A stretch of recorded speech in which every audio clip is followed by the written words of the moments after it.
Good time zone, everyone, and welcome to CrossGen Friends. This is our new weekly gaming, pop culture, and tech podcast with a twist.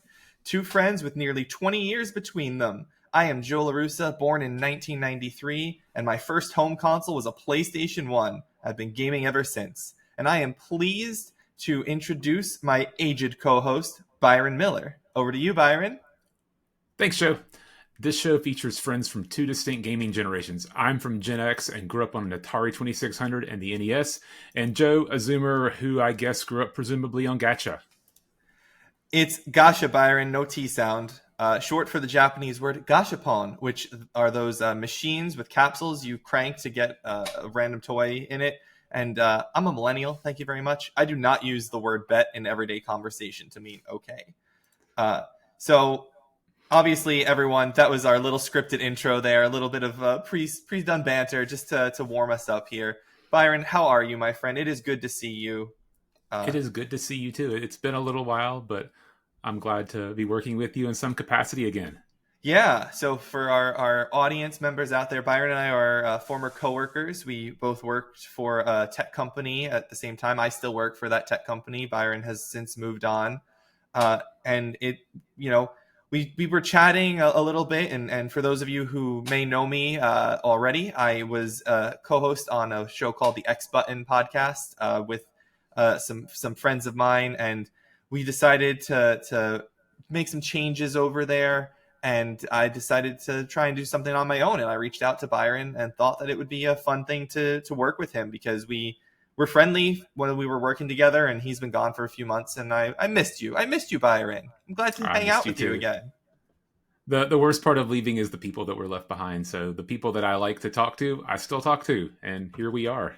Yeah, that's exactly it. And that's honestly, it's the same way for every job. I have a couple of friends from my very first job as a full-time practicing attorney. I'm an attorney, by the way, for everyone who knows, so I will be mentioning that probably periodically, and everything I do is informed by that education, but nothing I say is ever legal analysis, just so we're clear.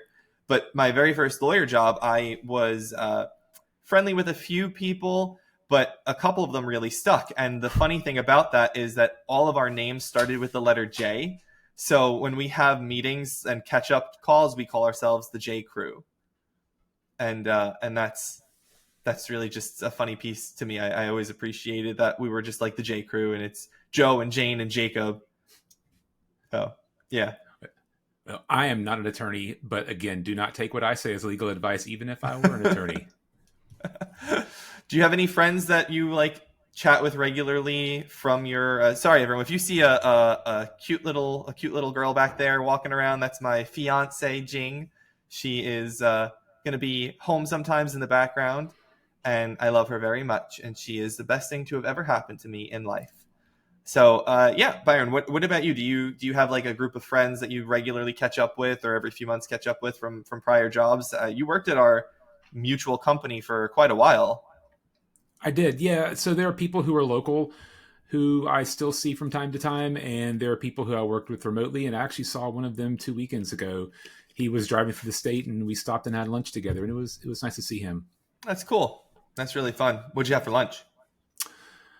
I had it was a loaded baked potato with pork belly, and it was split up kind of like potato pieces instead of a whole baked potato, but it was very good. Fascinating. Very very southern of you. Very, we were in North Carolina, so That's true. when in Rome. Yes, the one time I've eaten in North Carolina, we went for barbecue because my buddy is a huge North Carolina barbecue fan. As you should. It's the capital of all good barbecue. It was delicious, I have to say. We this was actually like peak COVID, and it was like just as things were starting in the South to open up more, and I was still living in Brooklyn, New York, and we he was living in Georgia, and I was visiting my parents. So I drove from my parents' place in Virginia to Raleigh, and he drove from Georgia to Raleigh for a different thing, and we just planned it to make it work out, and we got to get lunch and walk around the city, which was really cool. Yeah, it was Yeah, fun. whenever just getting out after COVID or during COVID was a big deal back in the day. It was. Yeah. I used to at that point lived in like a tiny basement apartment with like a like really three windows technically, but one of them was covered, so just really two windows that were like this big, and that was it. And I had no light and no air, and it was not the best living situation. And so having that opportunity to visit my parents for a little bit was nice, and then get out, drive around, go during COVID, go places was fun. But all right, so this is a gaming podcast. We don't want to talk around, too much about other things, but for the audience's information, this is also just chatting with a friend. This is going to be very conversational, very casual. We're going to do some segments and some news and try and keep a little bit on track here, but the overall goal is just to have a good time and welcome all of you into our little CrossGen friend world. So that's really it, Byron. Well, and to continue on with the icebreakers from a gaming perspective, Joe, what are your earliest gaming memories? It's a tough question.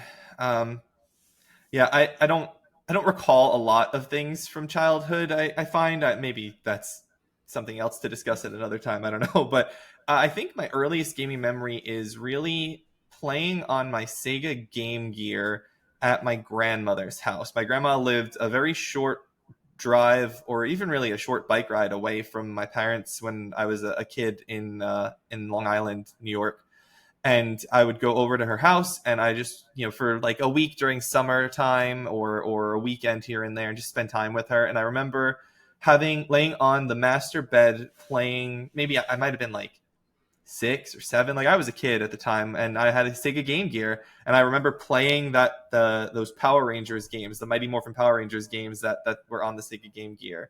And I think about that because I was always, and still am to some extent, a very big Power Rangers fan. Um, but outside of that, playing Spyro and Crash on PS1 on my parents' living room floor, which was where like the main TV was that I could use. We had like another one in the den or whatever downstairs, but yeah, that was my TV to like play and whatnot. What about you? Mine are being amazed by Pitfall and Super Mario Brothers. Those are the two big games from my childhood, obviously on different systems. And one of my earliest memories related to gaming is my dad buying a copy of Vanguard and me being grounded, I believe, for a whole hour whenever he got it. And so I had to sit and watch other people play, and I couldn't be involved. And I think that being grounded for an hour is about the worst punishment you can put on a 5-year-old. So I have two questions for you. What the heck did you do to get grounded at 5? And then also, what's Vanguard? I assuredly did something awful that 5-year-olds typically do. I probably hit my brother or misbehaved in a store. And Vanguard, look it up. It was an Atari game. It was also an arcade game, but it was one of the first games you could move and fire in multiple directions. It may have been the first side-scrolling shooter ever. You had a spaceship and you were flying through caverns, kind of like a Life Force type thing, Yeah. but you could fire up, down, left, right, and it had different layouts depending on which levels you were on. Some were side scrollers, some were top scrollers. It was, if you like shooters, if you like spaceship games, which I did, it was a good game.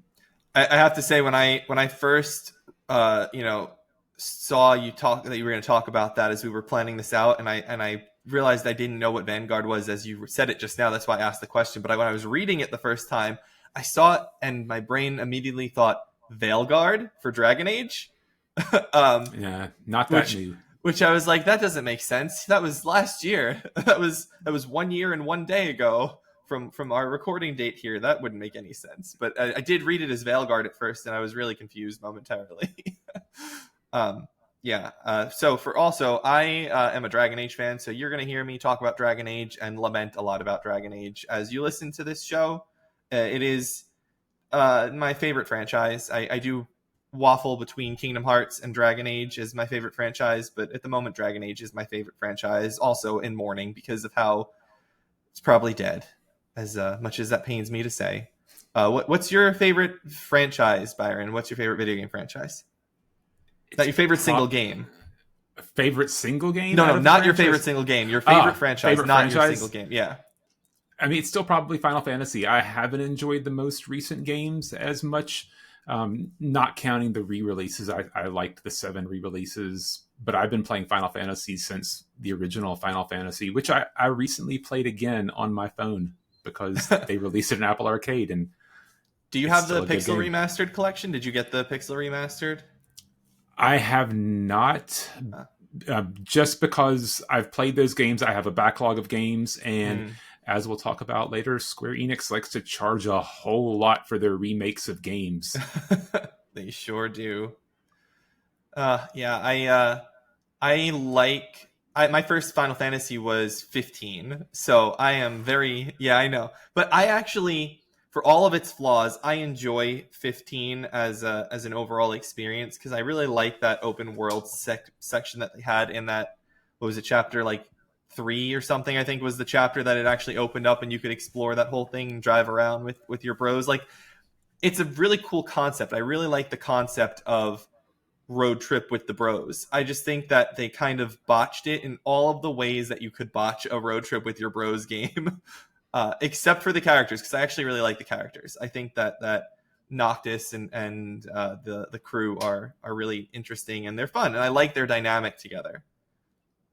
Yeah, I mean, 15 had the backbone of a good game, but like a lot of Final Fantasy games, they've gotten more into the scripted game. They have a story to tell, and they're going to guide you on that. I guess that really began with 13.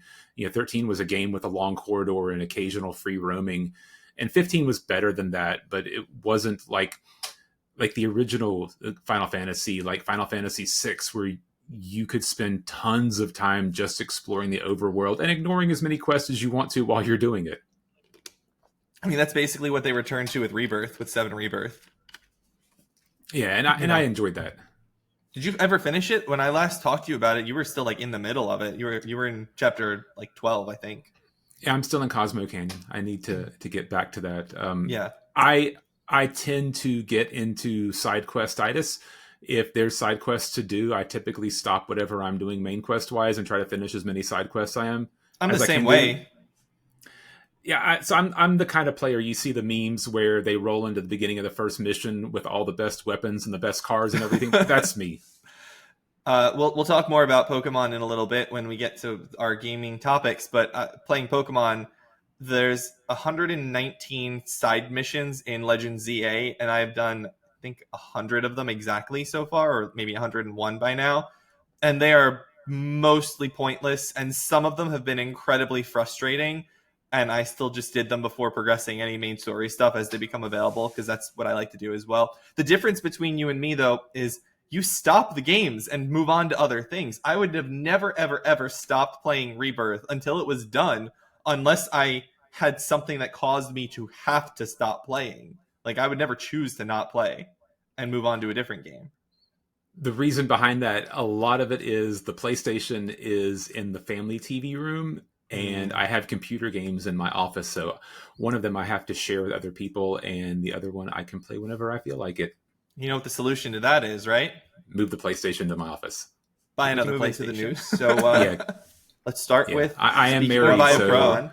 In yeah, good Pokemon luck can with do no that. wrong, but Nintendo can news. Pokemon Legends ZA has sold 5.8 million copies in its first week, making it the 5th best all-time launch of a Pokemon game, with roughly half of those copies being sold on Switch 2 per VGC, Video Game Chronicle.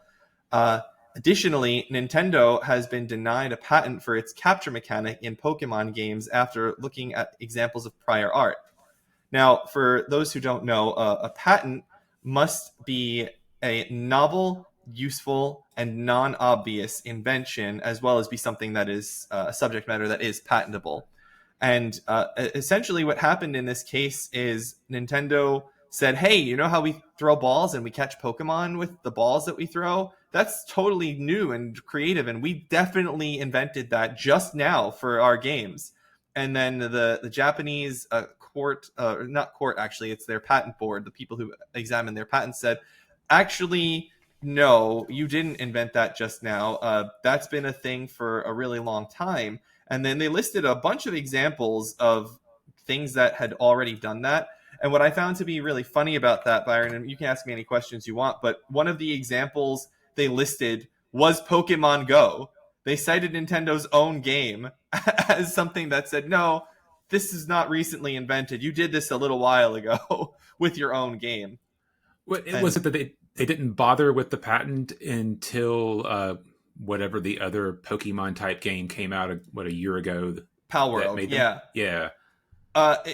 Essentially, that is correct, is that they didn't have patents on this, but the reason they never patented it is probably because it is not patentable anyway. I would argue that these mechanics are not going to be patentable because the way that patents work, at least in America, and I'm a U.S. attorney, so I can only speak to my knowledge about our system, but you can't patent something that is publicly known.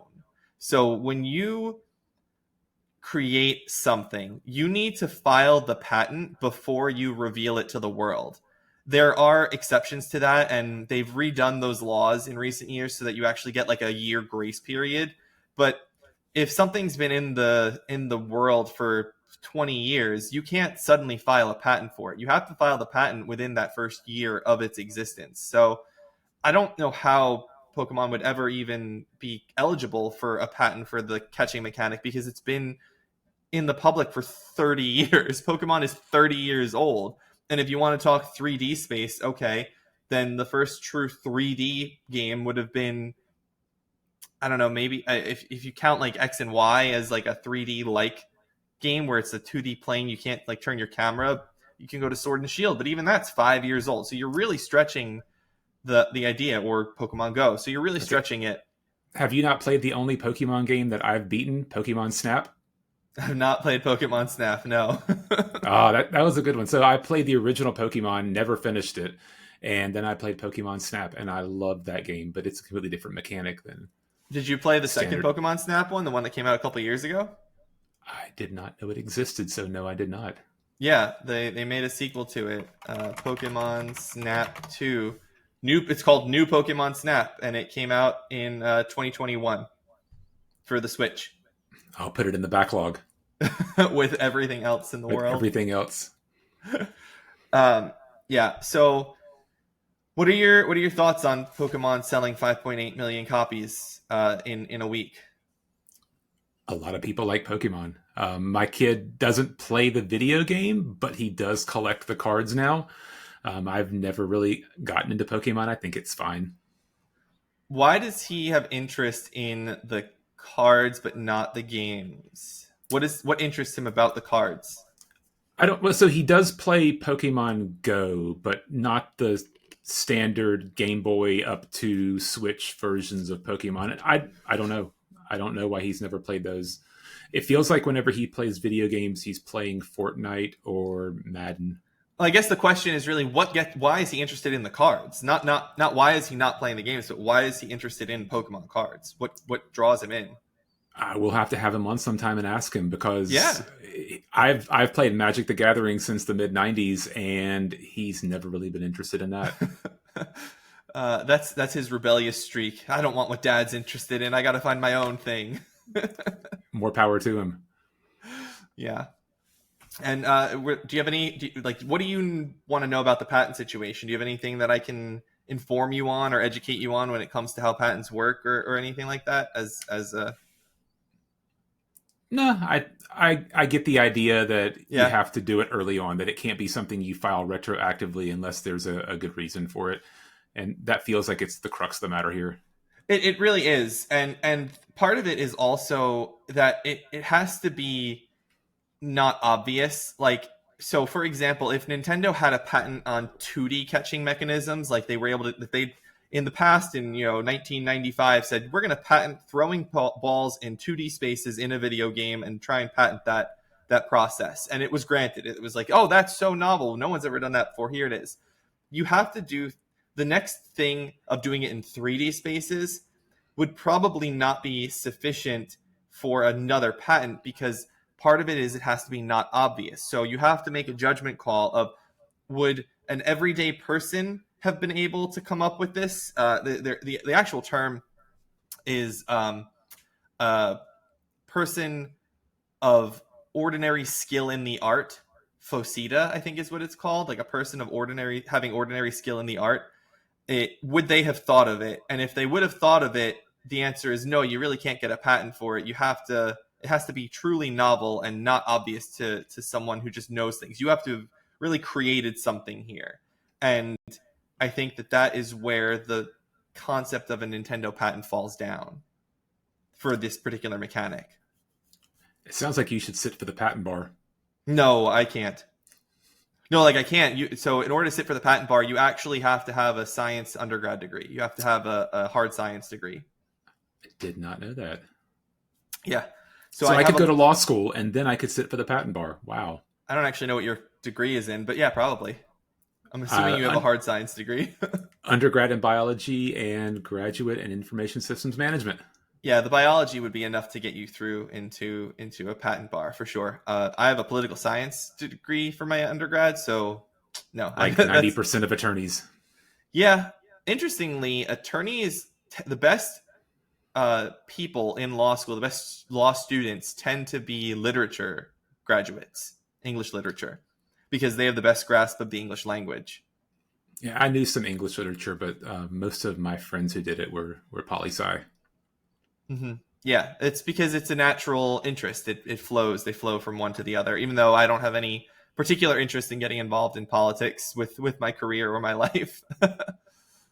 So I went with poli-sci, and then I knew I was going to law school since I was like in second grade. So it's always been my plan. I just followed through. I know a lot of people don't know what they want to do, but that's always been on my list of things. I still don't know what I want to do when I grow up. That's an interesting stance to have, sir, considering that you are, again, 20 years or so older than me. Yeah, I'll pick my career eventually. You're good at what you do, though. You're definitely one of the best in the IT, not IT, information security sector. You're very skilled. I appreciate it. I enjoy what I do. I'm being kind of funny. I mean, I'd like to do something different that's not serious, but that's not the way the world works. I know. What would you do if you were doing something that wasn't serious? Oh, I'd have a part-time job somewhere and just to keep myself busy and then enjoy myself, go biking, go on trips. Nobody wants to, some people want to work, but yeah, some people do. We call those people crazy people. Yeah. At least I do. All right, let's go on to the next news topic. Byron, this one's yours. Wizards of the Coast has begun previews of the next Magic the Gathering Universes Beyond expansion, Avatar: The Last Airbender, another IP that I'm not super familiar with. The set is the third UB set of the year, following the wildly successful Final Fantasy and widely panned Spider-Man. Next year, Wizards will release UB sets for Teenage Mutant Ninja Turtles, Marvel Superheroes, The Hobbit, and Star Trek. At least the Marvel Superheroes set will receive the same Beyond the Multiverse treatment that Spider-Man received for online Magic platforms, where licensed IP is changed to traditional Magic the Universe IP. A lot of people, myself included, weren't happy with the way that Spider-Man was handled. For those who don't know, there's a Marvel trading card game, and because of that, it's an online game. Wizards was allowed to use the Marvel IP for their paper-based cards, but the online versions, Magic Arena and the other one that I don't play, they had to get everything translated from Spider-Man to Magic-seeming characters. So you had a lot of things that were shoehorned in. You'd have a character and they were all spider-human heroes or villain something, and it just didn't make sense. And presumably the same thing is going to happen with the Marvel set, because they're not going to have the rights to do that online. Oh, that's a shame. I have to say I died a little bit inside when you said you're not familiar with Avatar: The Last Airbender. Avatar: The Last Airbender is not only one of the greatest animated television shows of all time, it is one of the greatest television shows of all time. You, as someone who has interest in things like that, need to watch that show. It is phenomenal. It is amazing. I don't even have words to say how amazing it is. That was one of the first things that I introduced Jing to when we started dating, and she loves Avatar. Loves it. It is truly fantastic. And so is its follow-up series, The Legend of Korra. And they've got some comic books that I haven't read, but they also have their upcoming movie, and they have a terrible live action movie from M. Night Shyamalan, and then they have, depending on how you feel about it, Netflix show that some people like, some people didn't, and then they have an upcoming sequel movie to the original show coming out soon, which is extremely exciting for someone like me who's been a fan of it since I was like 13. The avatar that I've had the most interest of is the purple cat people avatar. I've only seen the second one. Never saw the first one. I like James Cameron. I like big projects like that, and I've enjoyed the movies. I'm looking forward. It was fine. I just it's never been a major appeal to me. But so this magic thing. So you're a magic player. So this is important to you. I take it. The story. The story is entertaining. There are threads that go between sets. There are threads that get hibernated. They had a multi-year storyline that concluded a couple years ago, involving a Phyrexian invasion. Not to get too long into the storylines of Magic the Gathering, and I enjoy that kind of thing, and I enjoy when things make sense. Final Fantasy fits in with the traditional Magic style stories. They did a sci-fi one, and that doesn't really fit in as well, but I thought they did a good job with it, so I enjoyed that. Spider-Man, as much as I love it, it just doesn't fit. Like, I don't want Spider-Man, and I don't want My Little Pony and whatever else in my Magic the Gathering. And I know they sell well. If in the past they've done things called secret layers where they put other IP as essentially alternate art styles of cards, and I'm good with that. Like, let people have their flavor, let people have their fun. But when they start going into standard, formerly the most widely played version of Magic that used to be 2 years of the latest sets, now is 3 years, just a whole nother story. Mm-hmm. That's when it bothered me more, because the things that I don't know that I necessarily enjoy start getting put into the things that I like to do. That's fair. I understand that. The crossover thing can be cool, but it has to be done right and it has to fit.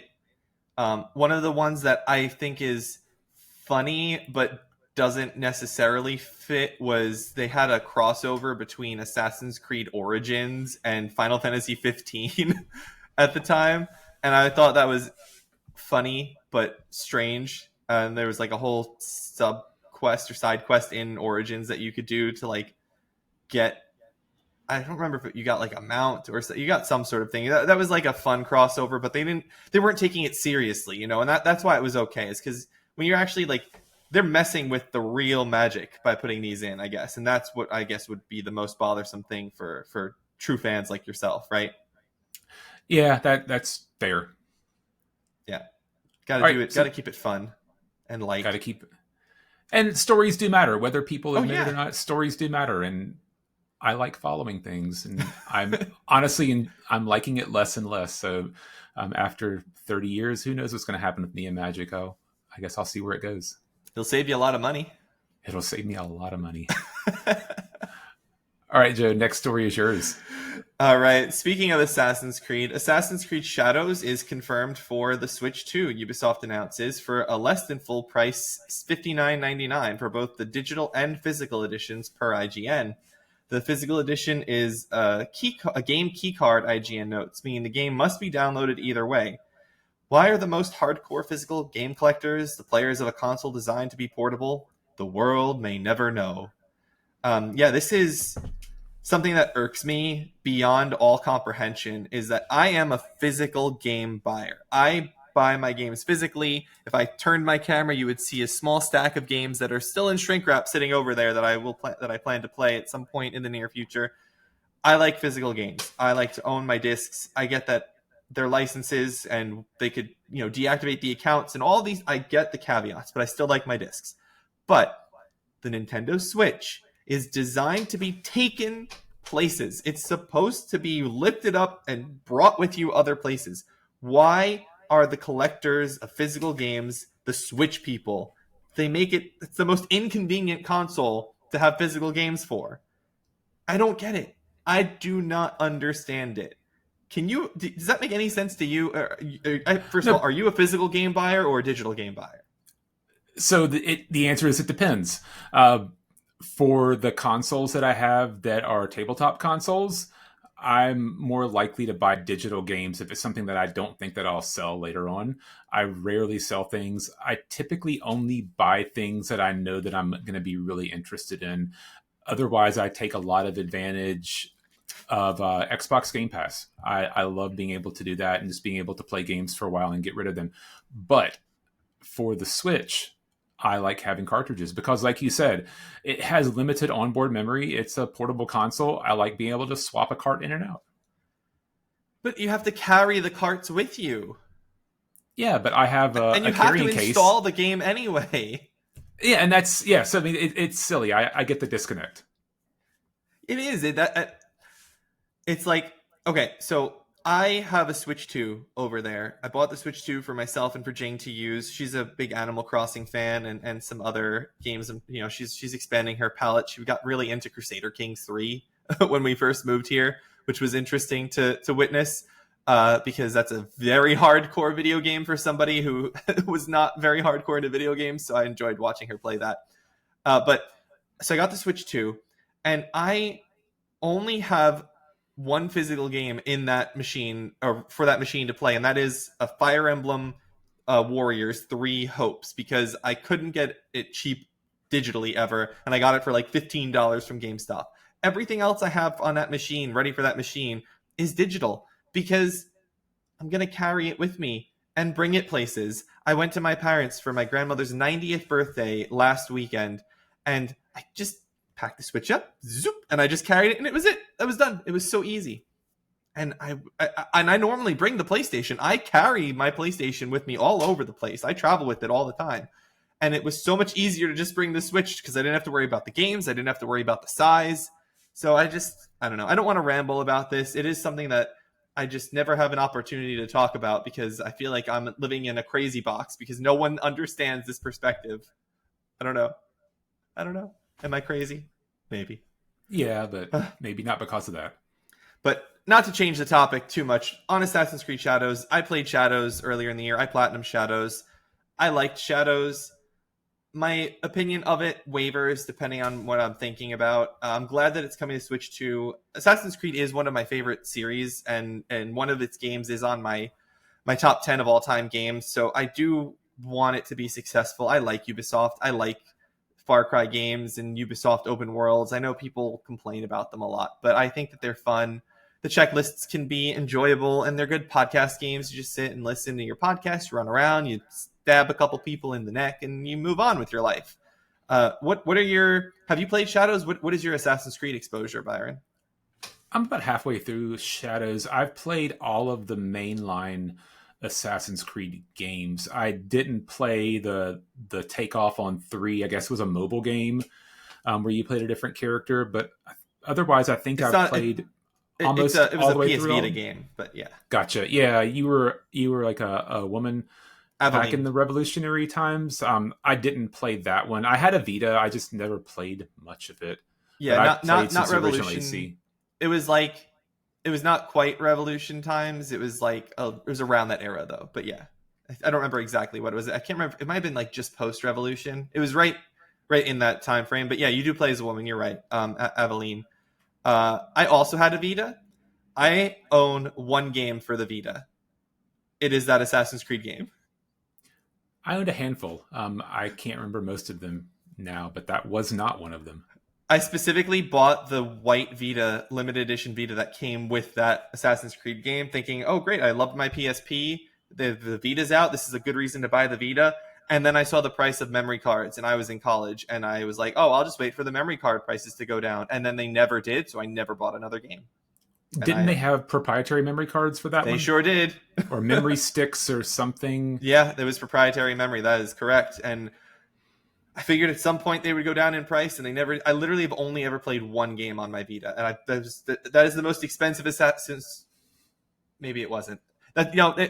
I buy collector's editions of a lot of Assassin's Creed games, so I'm still going to say that was the most expensive Assassin's Creed game I ever played because I bought a console to play it. But yeah. So do you like Shadows? Are you enjoying playing Shadows? what you recall of it? It's okay. I like it less than I thought. Mm-hmm. I liked the previous few games. I even liked Ragnarok, even though it wasn't Assassin's Creed. It was still a really good game. For some reason, Shadows hasn't clicked with me the same as some of the other ones. I haven't felt eager to get back into it. I would say that I agree with your analysis there. I actually do like it more than the Valhalla game, the most recent one before it, well, two before it, I guess, because Mirage would have been most recent. But I like it more than Valhalla because I think Nawe controls better than Eivor does. I always felt Eivor felt really big and hard, like wasn't very stealthy, and it didn't feel very assassiny. Whereas playing as Cassandra or even Bayek in the two prior games, like they still felt more like assassins with their weight and their heft. And Nawe goes back to that feeling. Obviously, playing as Yasuke does not, and playing as Basim in the game before did. So I do like it more than Valhalla, but I also agree with you that it has problems. I didn't like that they removed the ability to climb anything. You used to be able to just climb anything for the last like 4 games. You could climb any wall, and in this one, I felt like I was constantly sliding down hills while trying to explore the map. Uh, and I think that the split protagonists was a really bad idea. A really, really bad idea. And I've seen both of them, but I'm stuck in the Japanese lady right now. I have not gotten into the Westerner who's in the Yasuke. area. Yeah, I Yeah. don't remember their names. Yeah. Yasuke and Nawe. Um, I think Nawe is kind of fun to play as because he's so overpowered, but he doesn't belong in that game. His story does not fit in the story of he's a real person. And one of the things that I always liked about Assassin's Creed was that you found fake people that you inserted into real world scenarios. And I don't like the idea of taking the real person that was Yasuke and like extrapolating things about what may have been his life or and playing it. Like that's I didn't like that side of it. And then I mean you can get into the whole political debate over whether having a black samurai in the Japanese Assassin's Creed was good or bad or whatever. But I just didn't want to play as a person that was real. I like playing as my fake character in this world and seeing how I can secretly I was behind the scenes doing these things. Like playing as Connor in the Revolution in Assassin's Creed 3. As bad of a character as Connor was, it was still really cool to like have these machinations and be involved in things like that. Or And adjacent to real people. That was kind of neat about a three. That's right. That's always the fun part is the adjacency to the real people. It's like who's the person behind the this famous person that we don't really know about. Not like play as the famous person. It would have been the same as like playing as Leonardo da Vinci in Assassin's Creed 2. Like I don't want to play Leonardo da Vinci. I want to play Ezio, who like Leonardo invented all these cool things for. Like that was the cooler side of Assassin's Creed for me. So But one of the things that I've really disliked about Assassin's Creed recently is the thing that attracted me to Assassin's Creed from the beginning was the behind the scenes storyline. When you got the that modern mouth day, drop yeah. moment, yeah, where you found out that you're not really somebody in millennia ago Middle East, you're actually somebody attached to the Animus. That they did that storyline, I guess, for the first 3 games and then ended it. And then their real world storylines got worse and worse. And I don't remember any of it in the past few games, honestly.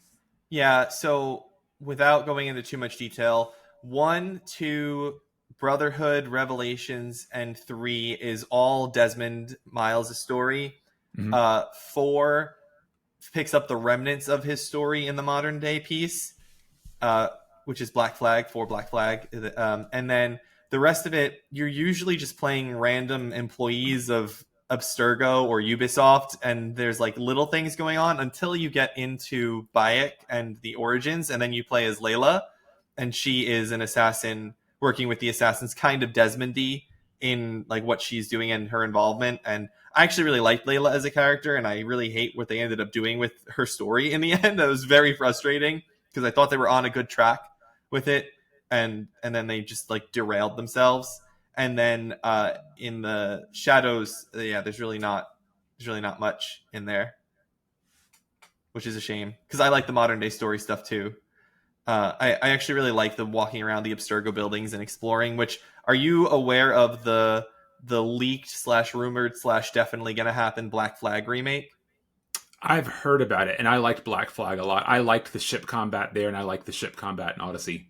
Yeah, they did. Yeah, I have to say that Ubisoft is the first studio to ever get ship combat right. I think in 3 is actually where they got it right, and then they perfected it in 4 and Odyssey. They did it again because 3 had the optional ship naval combat missions. I don't know if you remember those or not. I don't.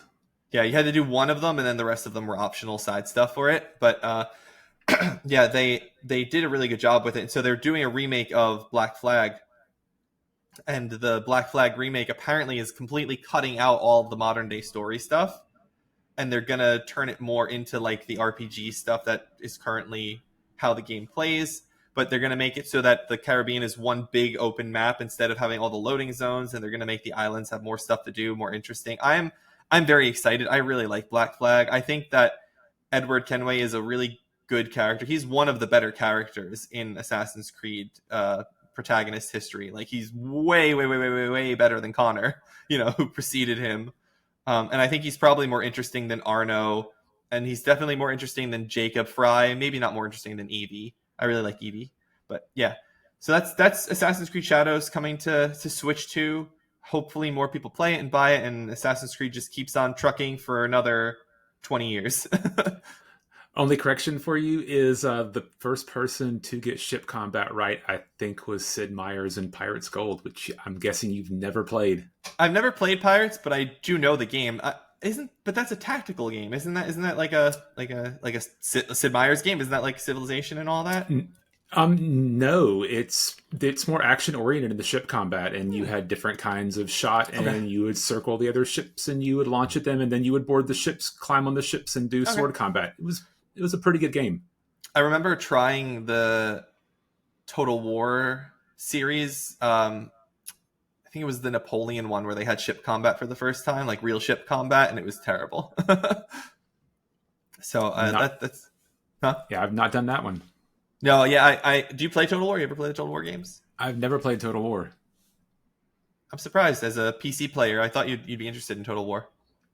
I'm plus minus on strategy games. I played Dune 2 back in the day. I played Warcraft. I've played Anno and obviously Civilization, but Master of Orion back in the day, but it's not as much recently. Are you playing the new Anno? I have not. No. Are you going to? It's not out yet. Oh, I haven't played one since the futuristic one. So maybe 10 years ago was the last one I played. Yeah, that's 2025 or 2025. They always add up to 9, so it would be 2025. Yeah. Did not know that. One, yeah, the new one is 1117, or sorry, it's 117. It's Ancient Rome. That's coming out. I have only played the future one ever. I didn't really understand it. I didn't like it very much, but I watched a video of the Pax Romana one coming out, and it looks pretty cool. So I might check it out if I have time. But yeah, there's a lot of people who are big fans of those. I know. They're very popular, and they tend to be good. Like they tend to review well and do a good job. So, Byron, the next one is over to you, and we're gonna bring it down in the happiness zone a little bit here. So, yeah. Recent Amazon layoffs will impact Amazon MMOs New World and the second attempt at their Lord of the Rings MMO. New World received 10 seasons and 4 years of existence before receiving its final update. Goodbye to the MMO that required a full party to complete a main story quest, but wouldn't let you help others after you completed it. Other non-MMO games from Amazon, such as a new Tomb Raider, are still expected to be released. I'm excited for the upcoming MMO releases from our future AI overlords. I don't know if you follow Greg Street on Twitter or X. Greg Street, Ghostcrawler, is a former World of Warcraft developer. He was one of the most prominent public faces of World of Warcraft. And I saw him post after the Amazon announcement. It was something like, thank you to all of my Amazon brothers and sisters who tried to keep the MMO dream alive. Because he's been working on an MMO as well for quite a while, and he was being funded by NetEase, and apparently that funding is pulled, so he's not sure if he's even going to get to continue his own game, which is sad. But so you talk a little bit about the New World in here. Tell me, I've never played it, so what do you know? I played it at launch, probably about 2 to 3 months. It was a buggy mess to begin with. People crashed the economy early on, and Amazon had to take extreme steps. I don't remember exactly what they were to bring the economy back. I remember obviously the main storyline quest. It was it had a good promise, and maybe if I had stuck with it longer, I would have enjoyed it more. But I gave it a few months and then I moved on, and I think Mm. I determined at some point that I didn't have time for MMOs anymore. You never checked out its revamp Eternum that came out what, like a year ago, 2 years ago? I did not. That was like, I think that was them overhauling it and making it more single player friendly. I think it was allowing you to do things without party members more easily, if memory serves. And it was a huge update, like ginormous expansion, and they overhauled a lot. I never played it, like I said, but so you're saying here that the main story quest, you couldn't help people after you completed it? What does that Correct. mean? So you were locked out from the quest after you completed the quest. So if I completed it, if I found a party to help me through it of other people who were at the same level, and then you as my friend needed to do it, I couldn't join a party to help run you through it. That's so weird. What a weird choice. Running people through main story quests in MMOs is like tradition. Or, at least making it leveled so they can do it on their own. But Yeah, yeah, for sure. I've That's been in crazy. plenty of games where you've had enforced parties, but they weren't that bad, and you could always bring Yeah. in help afterwards to do it. What about the Tomb Raider game? Are you like interested in that one? You're excited for the upcoming MMOs from our AI overlords, but are you excited for the upcoming Tomb Raider? We'll see. I liked the more recent Tomb Raider games. I was plus minus on the original Tomb Raiders. They had good parts and bad parts, but I really enjoyed Yeah. the Tomb Raider remakes. I like the direction they went in the story. Even though Laura got beaten up the entire game and ended it with probably should have been dead, I really enjoyed those. They got worse as they went along, so I'm hoping Mm. that we're going to follow in the tradition of those as quality games. Yeah, I played the original Tomb Raiders as a little kid. I do have memories of sitting at my babysitter when I was a kid. So my parents were full time NYPD officers, so I had a babysitter. And whenever she was with me, I'd go over to her house, and she had some kids of her own who were probably around your age. Actually, they would have been in their 20s or so when I was like 10. So somewhere around that age range difference. And one of her only daughter, Kim, rest in peace, she was a game player, like a video game player. And so she would play Tomb Raider with me. And I remember sitting on there, like they had one of those do you remember those old, ginormous big box TVs that were like 500 pounds, that were huge screens, but were regular CRTs in the back? Like, do you remember those kinds of TVs? I remember console TVs. Yep. Yeah, so they had one of those TVs. It was so really cool. I remember playing Tomb Raider and stuff with her as a kid, and didn't. I was never really great at them, but I had good memories of it. And so when the Tomb Raider reboots came out, I decided to play the reboot, and I really enjoyed it. I really liked the Tomb Raider, and I liked how like they have the at the ending, without spoiling the story of the ending, they have a moment where the whole game you're just using like your bow and arrow or like a pistol or whatever, but the very end you actually like grab a second gun and you dual wield your pistol, and like you kill the final bad guy with dual wielded pistols. And I was like, that chef's kiss of perfection callbacks to the original dual wielding Lara in those games. It And was a then I nice never throwback. played. Yeah, and then I never played the other two. I own both of them. I've never played the two sequels to it. I just have never found the time, unfortunately. I played all three all the way through, and the first was definitely the best. Okay, so I'm not missing out, is what you're saying. I mean, they're good games. If you get bored, go back and play them. But Bored. Have you seen the plethora of games, the deluge of games falling down on us lately? My goodness, it's insane here. But yeah. yeah. Oh well. All right. Next up to you. Okay, this one's an interesting one. I like this piece here. Maybe the world isn't quite yours yet, as the sudden appearance of an HD remaster of the 2006 game Scarface: The World Is Yours has been hidden from the Steam store after having been listed shortly beforehand. A Redditor was actually able to purchase and download it on the Epic Games Store and discovered it was a version with a couple of mods pre-installed. And the creator of one of the mods made a statement indicating that he had not been contacted about making use of his mod for the game. After this happened, the page was removed from Steam, and the supposed publisher announced it was in some urgent discussions with with the involved parties, per a report from Video Games Chronicle. Based on the 1983 film, the game is actually an imagined what-if sequel telling the re-rise to power of Al Pacino's Tony Montana, who, spoilers for Scarface, dies at the end of the film. Originally published by Vivendi, Scarface is one of a pair of video games published based on seminal Al Pacino films to have released that very same year, the other being The Godfather, the game. Interestingly, Pacino turned down the role and the offer to use his likeness in the latter, instead giving the rights to the former, though his voice does not feature in either. So I found this to be really interesting, Byron. What do you think? It's, I mean, when things are released digitally and not physically, it's a lot easier for there to be flaws in the system and people to get access. I guess it's always been the case, even physical, though, so I can backtrack on that, where you get things released because you know the guy at GameStop and they take one of the discs out of the box in the back they weren't supposed to release for another week. Slip them a fiver. Yeah, I mean, so it's interesting. I never played the Scarface game, but I did really? play Grand Theft Auto Vice City. Yeah, okay. Which is essentially Scarface. It is, I know. Yeah, that's yeah, for sure. Did you play the Godfather game though? I did not play the Godfather game, even though I like the movies. Yeah, so those are my favorite movies of all time. Actually, The Godfather 1 and 2. There's and only 3. 2. Yeah, I like 3. I like 3. I've never seen 3. I don't acknowledge it. Have you really never seen it, or are you just not acknowledging it? I both of them. I have not seen it. Okay. I stopped at 2. Okay, I like 3. It's not as good as 1 and 2, but I like 3.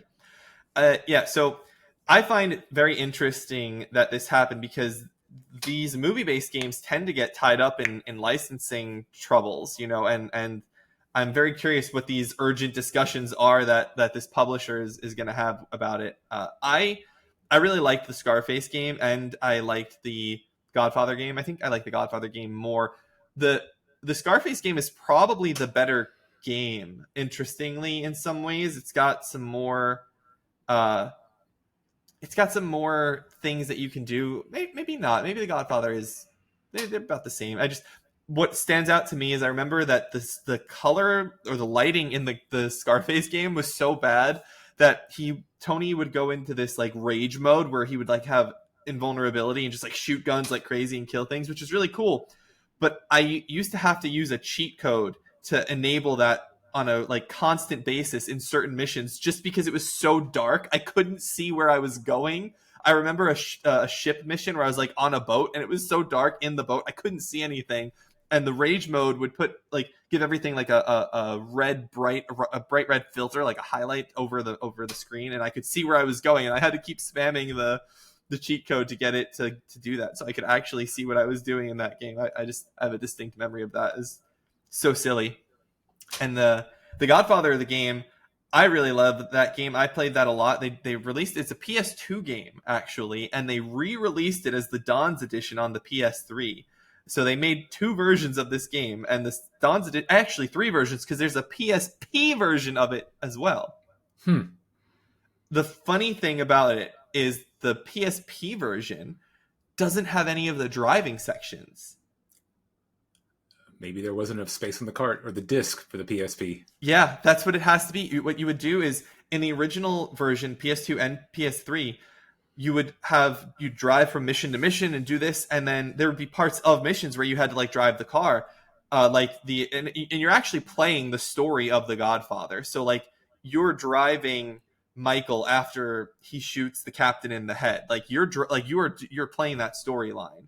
And I remember getting to that point in the PSP version of the game, and I was like, all right, here's the horrible driving section where I got to drive Michael because it's a terrible section of the game. And it just loads past it, and you're done. Like, it just skips it all together. I was like, that is amazing. Penn and Teller could have used that. Yeah. And so I really like that game. And then they made the Godfather 2 game, which was also a PS3 game. And one of the earliest trophies I have in PlayStation 3 history, because it came out in 2009, I want to say, which was right after trophies launched on PS3. So I think it's probably like my second trophy set or something, second or third trophy set. I really like that game as well. That one though is starts in the middle of the movie. It starts after Havana. Think about that. Think about where Havana is in that movie. It's honestly, it's been 20 years since I've seen Godfather 2, so Oh, okay. It's the I middle point of remember. the movie. The story starts in the middle of the movie. It's really weird.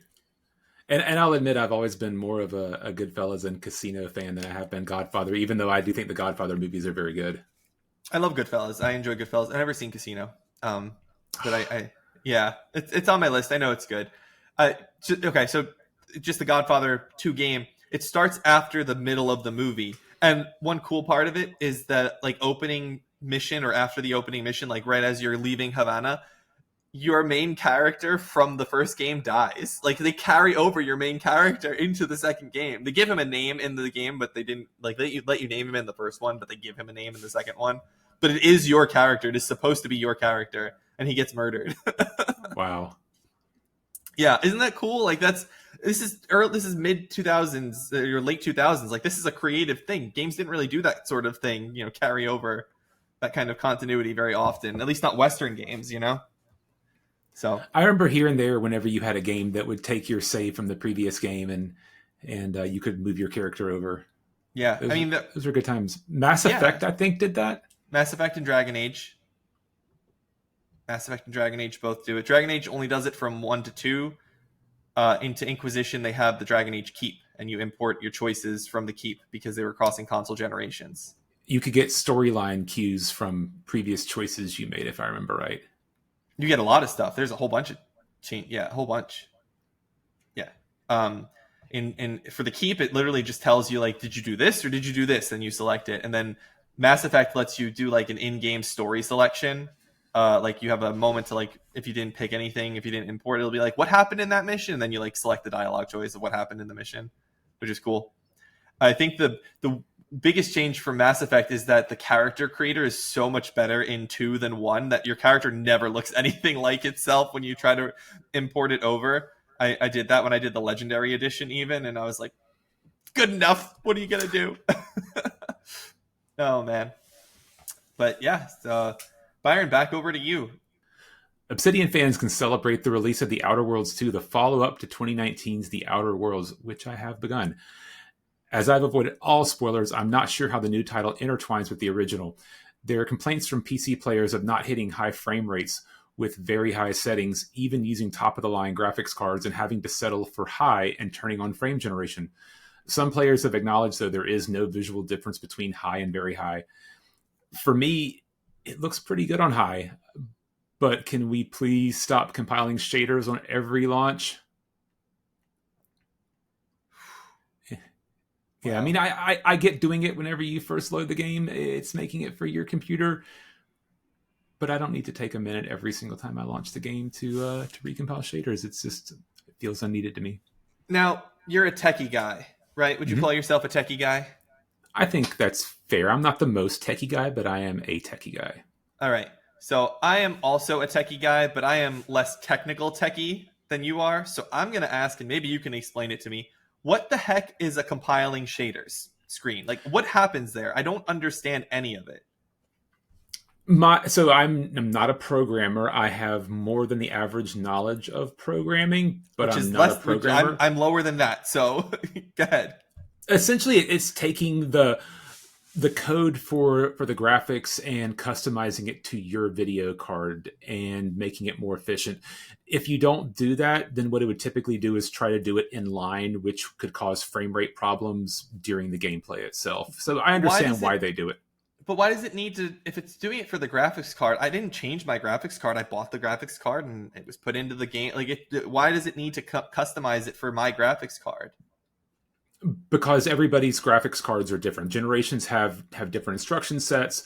And so if you have a 5000 series versus a 4000 series versus a 3000 or AMD or whatever, there might be different things that need to be optimized for your line. So there's a good reason why they would want to do it on the initial launch. Sure. Or whenever I don't you question change drivers. Part. But why you're doing it every launch, I don't understand. Maybe somebody feels free to comment below as to why you would need to do that, but it's certainly annoying. That's terrible. I know that when I play Genshin Impact, the compiling shaders piece, when I'm doing it on my phone, when I'm doing a mobile load for it, because I do, Genshin dailies on my phone sometimes, that is the longest thing. It takes way longer to compile shaders on my phone than it takes to download the game onto the phone, the updates. It's ridiculous. Yeah, I don't have a better answer for that, unfortunately. That's fine. I mean, I guess I didn't realize that. I didn't actually know what the compiling shaders was doing, so now I know that it's setting it up to attach to graphics cards that you have in your system. I had no idea. I really didn't know. So Yeah, it's essentially that's helpful. customizing the code for your computer. Okay, that's good to know. I appreciate the input there. We can talk more about Outer Worlds 2 when we get into the what we're playing section of the show. But let me ask you, what do you like? What are your thoughts on Outer Worlds 1 quickly? I really enjoyed Outer Worlds 1. I Yeah, enjoyed that style game. I enjoyed New Vegas. I enjoyed Fallout 3, Fallout 4. So yeah, it's my style of game. I've heard that Outer Worlds 2 is very close to New Vegas in terms of its like systems. Its like leveling system and its character systems is very similar. It's been a while since I touched New Vegas, so the thing I remember most about New Vegas is the bugs. But I did enjoy New Vegas, so I have trouble commenting on how similar the Fair. leveling system is. I can Okay. talk about the leveling system later if you'd like. Yeah, for sure. Yeah, I definitely want to, because I haven't started it yet. Well, that's I look forward to getting to it. And so you're playing on PC, I guess, then with Game Pass. This is how you're doing I it. am. Okay, so you're talking about how the performance is there. I have it on PS5, so that will be where I play it when I get started with it. So next story up is I think this is me, right? Yeah. Okay. Yep. So talk about a loss of control.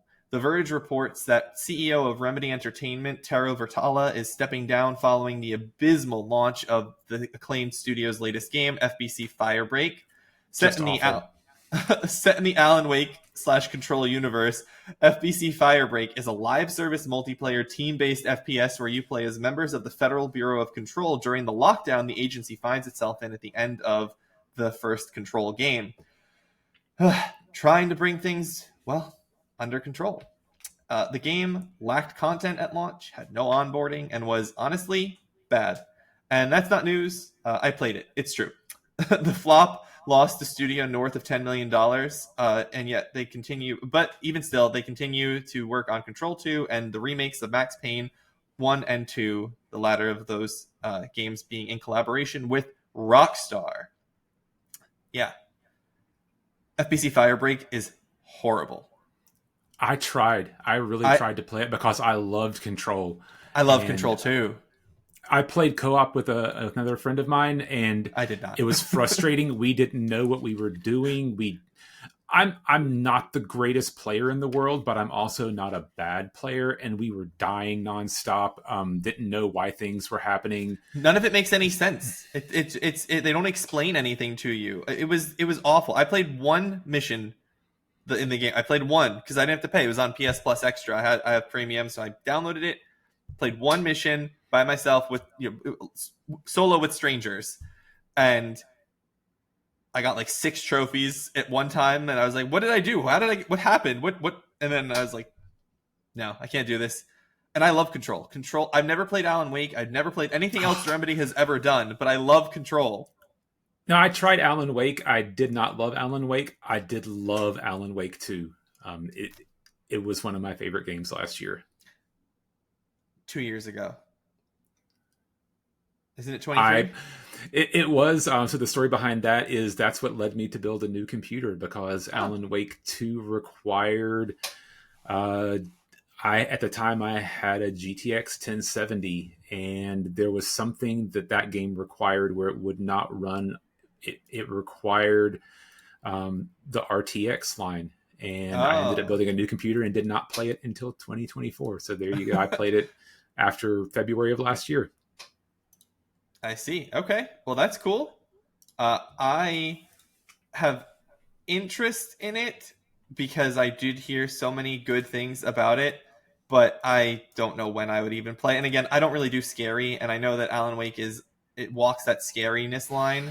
So It has its moments. There was some stuff in it that I did not enjoy much. I'm not a huge fan of jump scares. I think that they're kind of cheap, and Yeah. there's a whole section in a nursing home that involved a lot of jump scares, which annoyed the absolute crap out of me.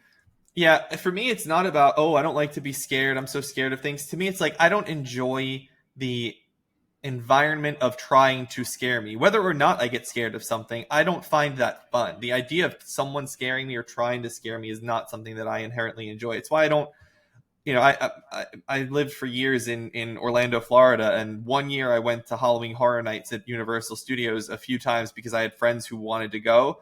But like I would never go to that myself because that's not entertaining to me. I'm just walking through a house with creepy, gross looking things. Like that's not fun on my end. And I know a lot of people love it, and that's great. I'm glad that people love all those things and they have a lot of fun there. Uh, and it's appropriate that we're recording this on November 1st, right after Halloween, because this Yeah, is this. I like horror. I don't Yeah. do haunted houses since I punched somebody in, I guess, high school who jumped out at me Oh. at a haunted house. I figure that's not the right environment. So, Hey, if you stop going to some place that you punch somebody every time you punch somebody, then my dad would never have gone to a dentist again. You know, oh, that's a story for another day. it sure is.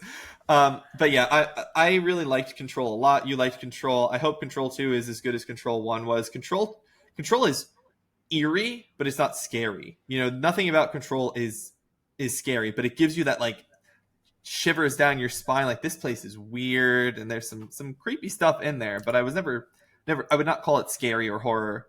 And so I really enjoyed playing it. And it's really fun. It controls so well. Jessie is like running around with her like powers and throwing stuff. And by the time you get your full power suite in that game, you are a monster. It is so cool. So, what I would tell you is give Alan Wake 2 a chance and Okay. have a guide for the nursing home section, and I think you're going to be okay. Most of it Okay. is kind of that eerie, weird feeling. There are horror elements to it, but scary wise, it's the nursing home. Hmm. I would probably want to play the first Alan Wake beforehand, though, because I know 2 is such a strong continuation of the first game. You don't need to. I did not play it. I knew loosely what the story was. I tried to play the remake and didn't enjoy it. So, Yeah. um, two is a completely different game. What you need to know is Alan Wake is essentially like a Stephen King, but he's not good at his job. Hmm. Yeah, I've seen debates online about whether the game is badly written or whether it's intentionally written that way because Alan Wake is a bad writer. I Yeah, I thought that took it was an the interesting latter. debate. Yeah, it's an interesting debate, though, for sure. But yeah, and now over for our last story of the episode before we get into what we're playing. Byron? Yeah, as alluded to earlier, in another example of Square Enix being excessively proud of their old IP, Dragon Quest 1 and 2 HD 2D Remake was released with a AAA price tag of $60 on the Switch, Switch 2, PS5, various Xboxes, and PC. Yes, $60 for refreshes of over 30-year-old games, games that were released before Joe was born. They sure were.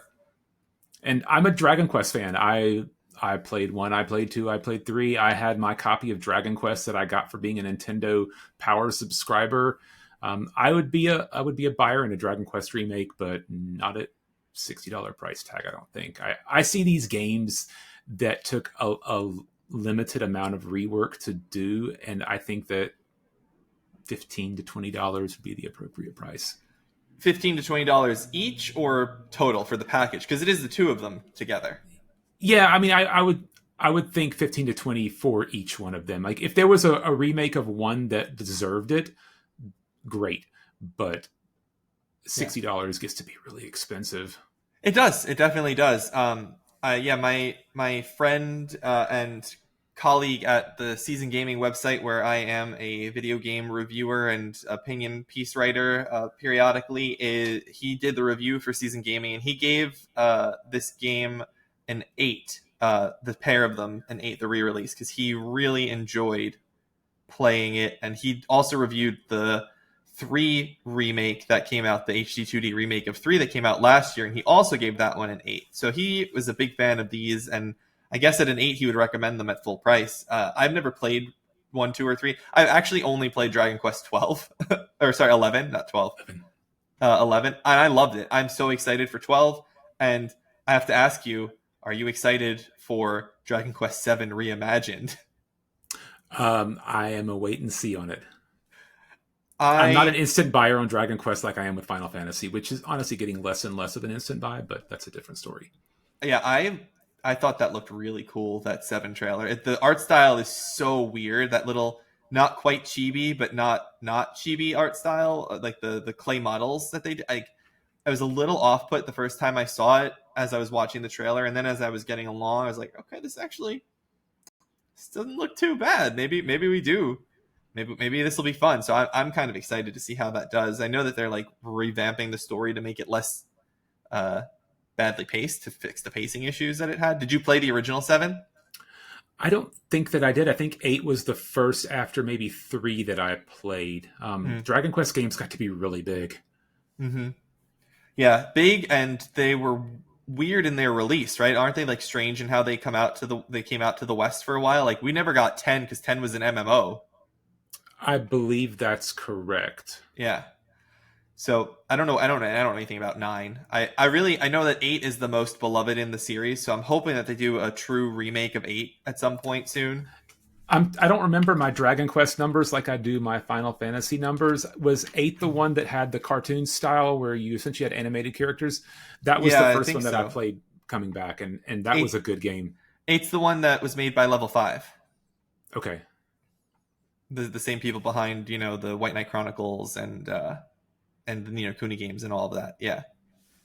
So I know people love that game. I look forward to maybe eventually getting to play it in a remake form because I don't own a 3DS, and I'm not going to go and try and play the PS2 version of it. That is not for me.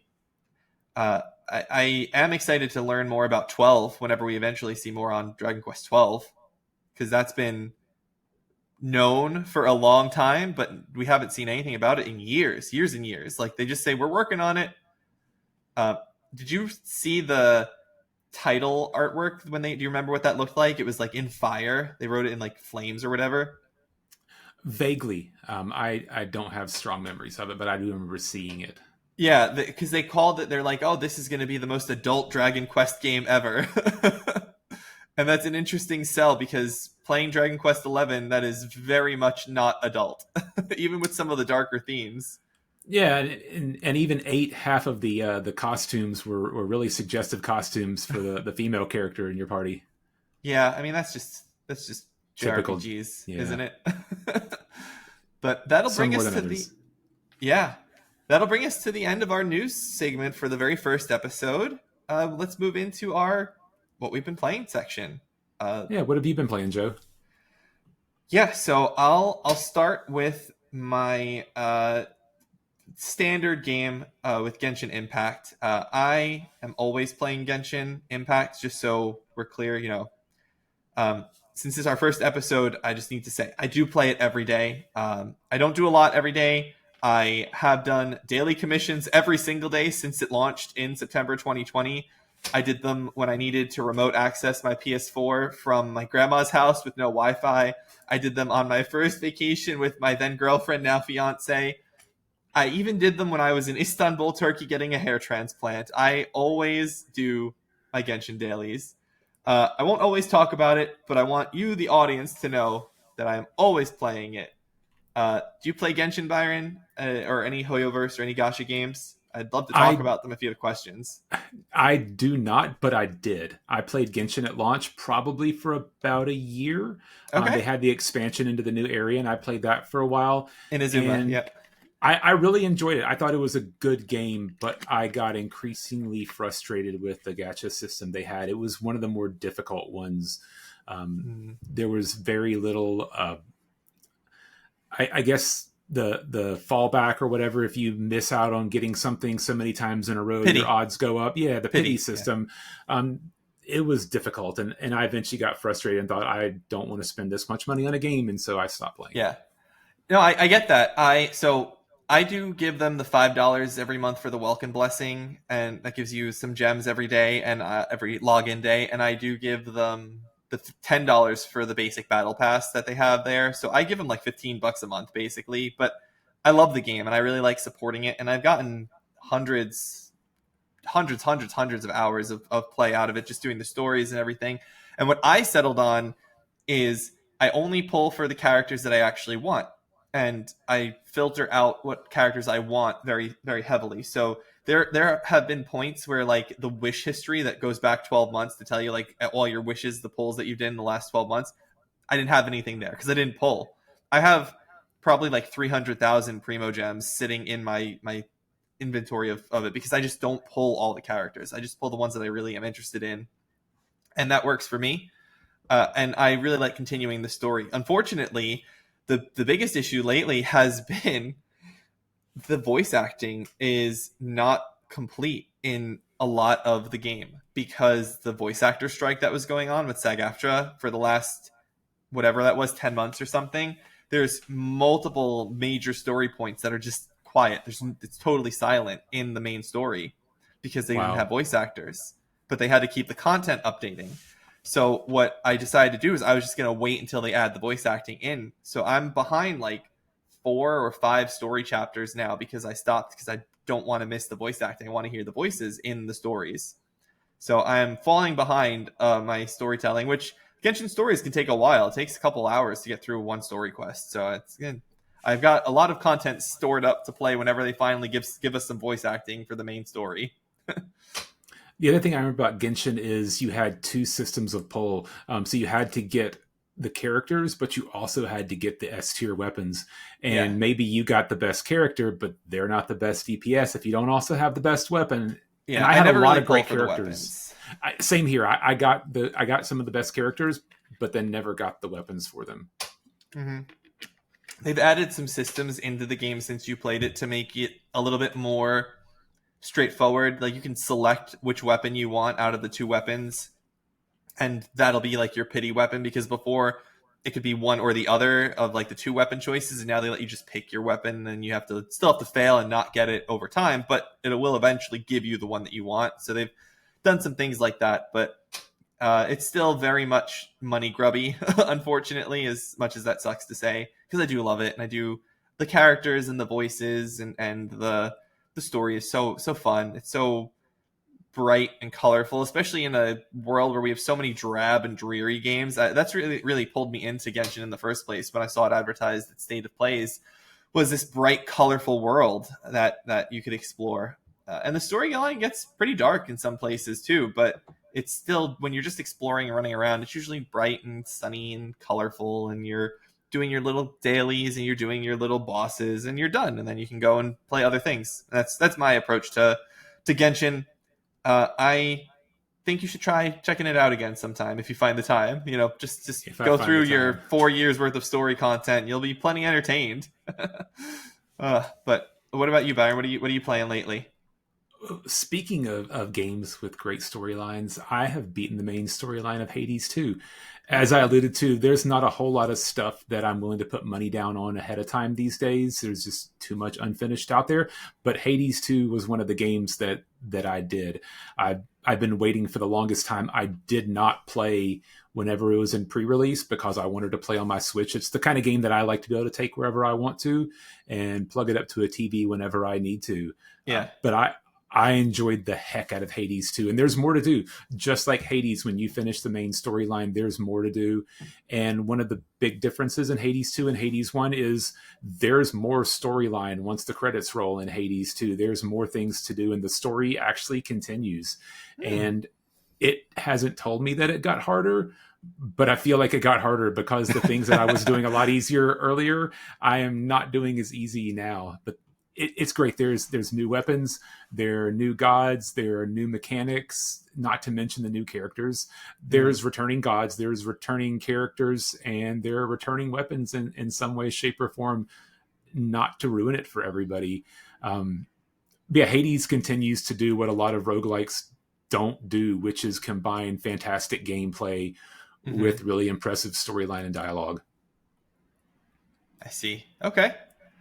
I've never played Hades. I don't really do roguelites. That's not a thing that I tend to enjoy. We were talking about Assassin's Creed earlier. They added that roguelite mode into Valhalla, where you like it had an important story mode for for the roguelite side, and I was like, this is awful. This is so annoying because I don't like that.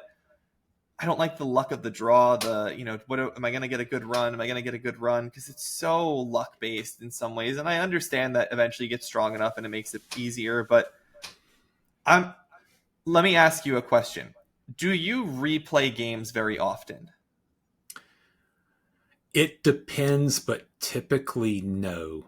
Okay. But I often will keep them around just in case.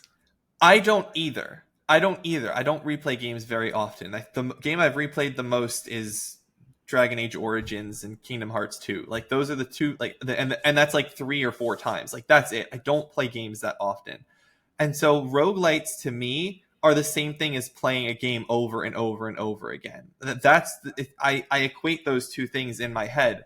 I don't want to do the same mission over and over again. If I passed that area, I don't want to go back through that area again. What if I didn't like that area and I made it through? Like, whew, I made it through. Oh no, I died. I have to do it again. Like, that kind of thing is really frustrating for me. And so that's why roguelikes don't tend to appeal to me. Yeah, and it just depends on it. Like, I mean, there's lots of bad ones out there. There are lots of okay ones out there. Sure. Hades is my favorite. Dead Cells is another one that I put a lot of time into. And Dead Cells is fun. It does not have the dialogue or storyline that Hades does. Hades is the first one that I've seen that marries it all together perfectly. Yeah, I might try Hades at some point in time because I do like a good story, and story is very important to me in games, as we'll talk about over time as we record more episodes of the show and we get into more story heavy games than the 2 that I'm playing right now with Genshin and Pokemon. But I'm glad that you enjoyed it though. That's really exciting I like when people find games that they enjoy, even if I'm not interested in them. And that is a cadence and an approach that I would like us to take as we have this show. Even if we don't like the game that the other person is playing, we respect and are happy that our co-hosts and our guests are enjoying those games, even if we make silly comments about them or insulting remarks or derogatory statements about something being stupid or bad or dumb. Like, it's all done in good fun. It's all done out of the good spirit of we like to play games, and that's the most important thing. And I hope you agree with that, Byron. Would you agree with that? Agree with that, especially Clair Obscur. Exactly. That's going to be an interesting conversation when we get into discussing it as a end of the year talks come around when we do Goaties, because I'm sure we're going to do a Goatie episode and things like that, because I like Clair Obscur. I do like Clair Obscur, but it is not Game of the Year.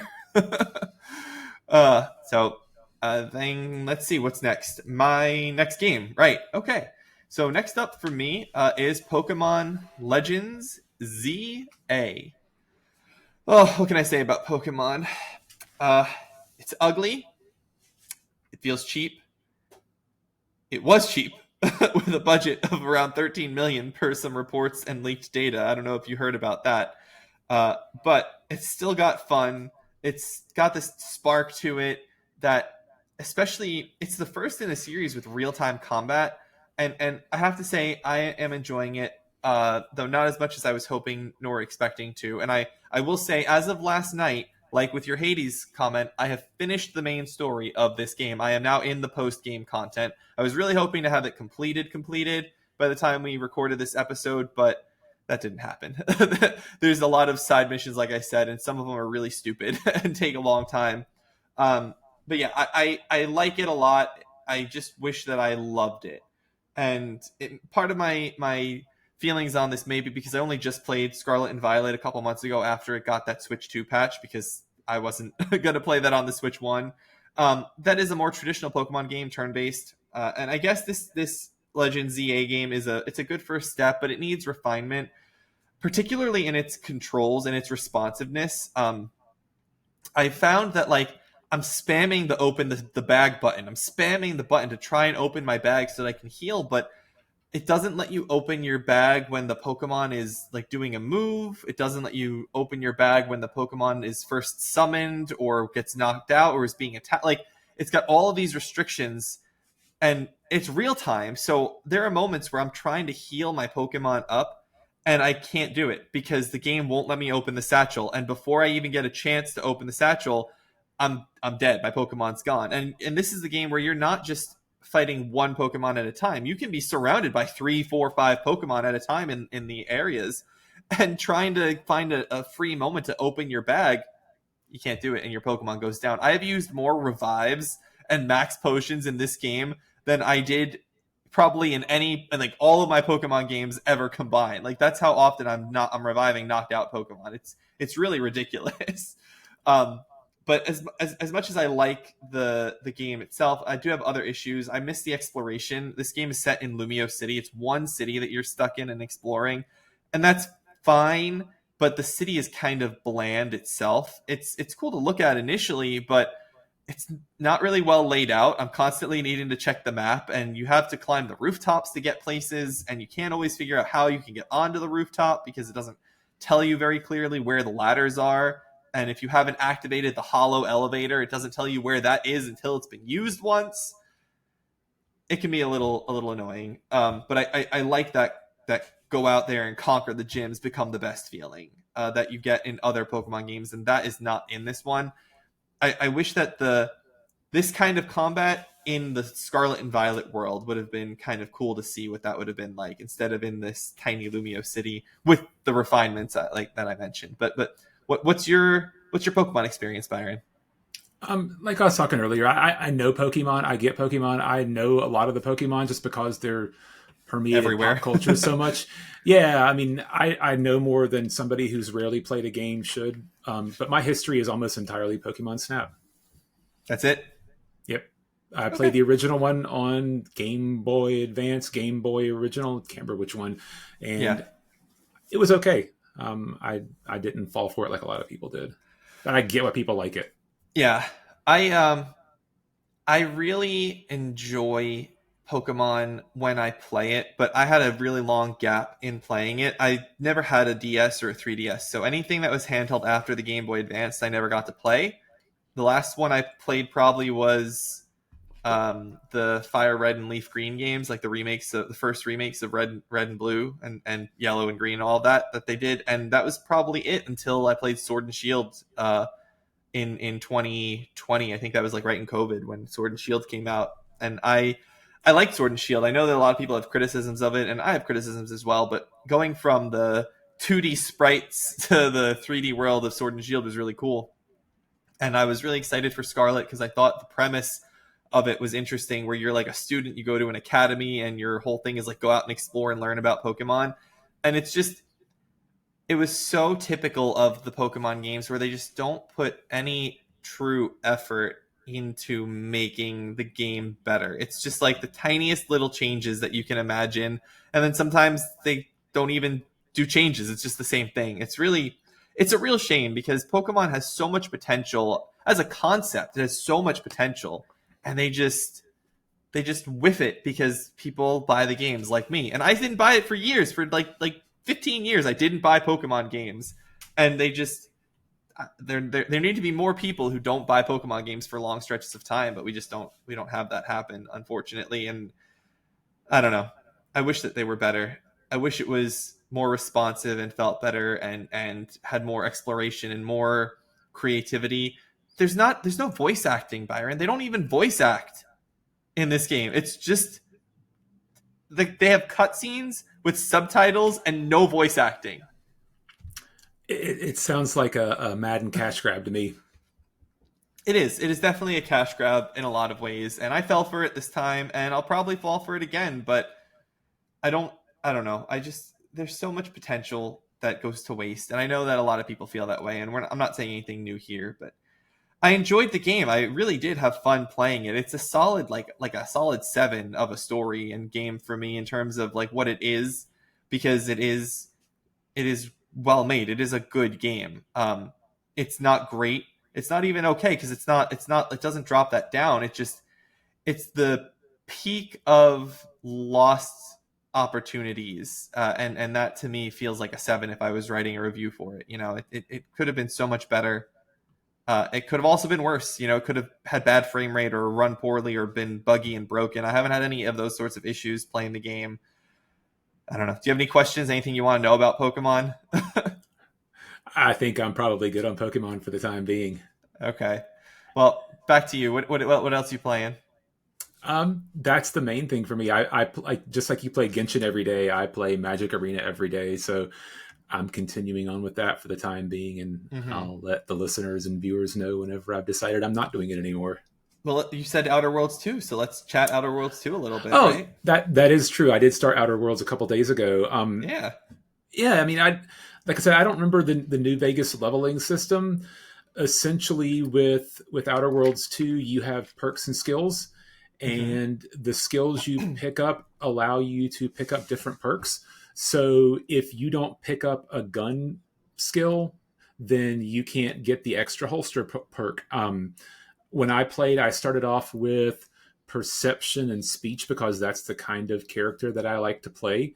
Yeah. And you can then spread out, and you can, as you level up, so every level you get an additional, I'm going to get the words confused, you get an additional skill, two skills, and then every other level you get an additional perk to add on to it. So you can Hmm. slowly expand as you level. I've started spreading out into lock picking and hacking because I don't like there being locked doors. I like being able to accomplish and overcome the things that are in front of me and not have to remind myself to come back to them later. Yeah, I agree. But like I said, when I was going through the perks, I was I said, oh, having an additional holster slot sure would be nice. I can't get that because I don't have the gun skill. So the next time I leveled up, I got the gun skill so I could get an additional holster slot. Yeah. And one of the things that I do like, I won't spoil everything that's happening. It's a dynamic system for additional perks. The game will see you do something repeatedly, and it will offer you a perk with a downside to it. Right, the flaw system is what it's called. Yeah, yeah. So I don't want to spoil it, but it saw me doing something, and it said, "Oh well, here's a perk that will emphasize that and give you an additional percentage to that." But it's also going to do this negative. Do you want it or not? And there have been some that I've said okay to, and there's some that I've turned down. When you first build your character, you can add a third skill if you take a downside for it, and I wasn't willing Hmm. to do that because I hate operating out of a hole. But yeah, I've enjoyed it. It's very similar to Outer Worlds 1. How many hours do you have in it? Probably 5 or 6 now. Okay, so you're like out of the prologue, and but you're still pretty early. Yeah, and yeah, I've explored quite a bit of the first real area. I like I said, I tend to get into side questitis, and Yeah. I have not progressed the main story much at all. But I do have some pretty cool guns so far, and some pretty good armor. And I've been a lot of the map, and I've completed a lot of side quests so far. Okay. So when you were talking earlier about the issues in the news section of the show here, you said that you hadn't been aware of any connections to the first game because you've been avoiding spoilers. So are you aware of any connections to the game yet, or? The only thing that I've seen so far is there's references to some of the companies from the Hmm. original one. Right. Um, But it is set it's in a not. different area, right? It's set in a different area. It's not a spoiler because it happens almost immediately. But Auntie's whatever and Spacer's Choice have merged, and now they're Auntie's Choice. Yeah, Anti Um, Cleo's and Spacer's Choice. Yeah. yeah, the original one was a big corporatocracy of a game, and the second one's continued with that. I had to give somebody a speech on how to be the best Auntie's Choice employee they potentially could be, and I got faction points for doing that. Hmm. That's cool. So how are the or rather how is the faction system? How is the reputation? And Obsidian games are traditionally known for their deep role playing elements. Obviously, some exceptions to that. About not quite as deep as others, but deeper than some games that came out in similar time frames. So talk about the RPG elements and how it is to play this game. What's it like? I mean, it's very much a Fallout style game. The first equipment that you get is time dilation. It's not exactly VATS. You can't target things, at least as of yet, but it's the same style. It's very Hmm. much very similar to the original Outer Worlds. in terms of factions, I'm sure at some point in time there's going to be an inflection point where I can no longer spread myself across all the factions and be friends with everybody. Hmm. But I haven't reached that yet. I've been continuing to be the good guy for everybody's side, which is the kind of game that I typically like to play until I have to make a choice.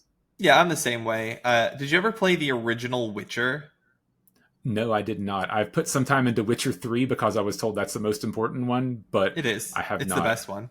So the original Witcher is interesting because there's two factions. There's the Order of the Hujima What's It and the non-human people. I don't remember the exact names. It's been a long time since I played, but they're basically these two factions. And then the Witcher's role is to be neutral.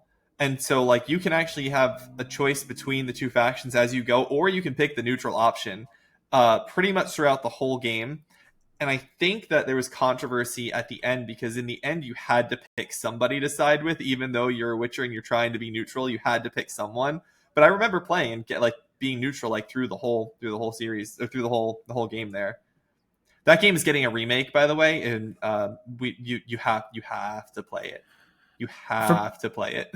Yeah, from everything that I've read and from people I've talked to, maybe the biggest miss of all games that I have not played that I would like is the Witcher series. And it just I don't have an explanation. I just never did it. Maybe we'll do a let's play together. We can play it on or something because it's one of my that is in my top 10 of all time. I think it's actually top 5 of all time for me. Is it number 4? It might be number 4. It's way up there for me. I love The Witcher 3 a lot. I have the books. I haven't read all the books, but I own the book series and whatnot. They're great. But Outer Worlds, I want to keep asking you questions about Outer Worlds here. So, you played Avowed, right? I played most of Avowed. It Okay. didn't keep me. Once something better came along, I was okay to drop Avowed and go on. So compare these two together. They're both Obsidian games. They're both from this year. So how does Outer Worlds 2 compare to Avowed in its systems and in its storytelling? I mean, the biggest difference to me is there's not a magic system so far. So you're on guns and melee. I don't Yeah. typically play a melee character, so that would be the best comparison I would have in the two games. In Avowed, I had I think a rifle slash sword player, and with this one, I mean, I'm using guns, and Okay. you can use melee weapons. That's just not the style that I do. I think they'd be a lot more comparable. Um, Gameplay wise, they're very similar. They're the same kind of game. They Hmm. both have the same feeling to the combat.